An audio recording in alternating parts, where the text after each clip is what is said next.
So the tithing has been taken out.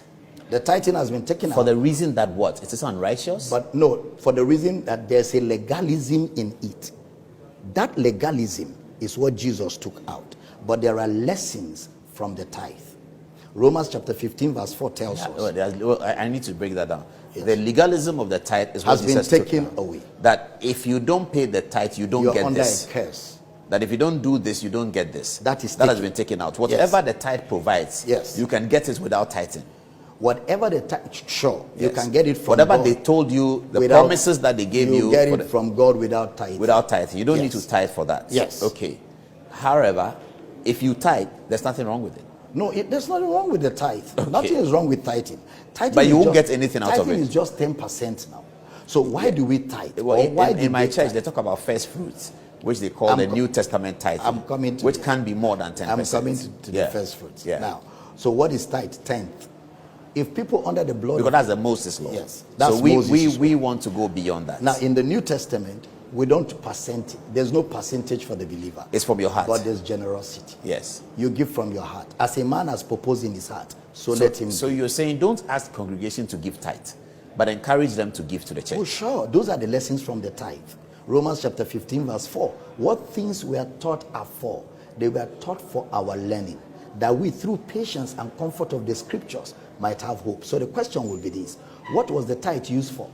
Yes. Number one, it was used to support the house of God. Correct. Number two, it was used to support the Levites. Yes. Number three, it was used to support the strangers, the orphans, and the widows. Still the same. So in the New Testament, why do we give?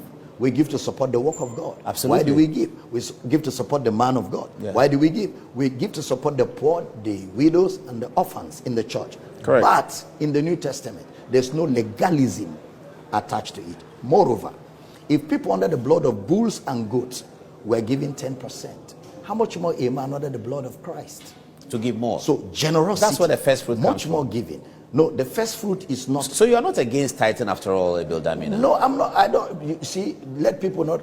Just, but if you Google Abel Damina now, they say you're against tithing. Let them not run away with social media hypes and bloggers who are looking for views and followings. Oh, I see. When people listen to me, they need to go to my YouTube channel and get the complete message. I see. If people can just patiently follow what I teach, most of the impressions people have about me, they will throw it away. Oh, I'm happy to hear that, because any Google search of Abel Damina will tell you that here's a man who's against tithing.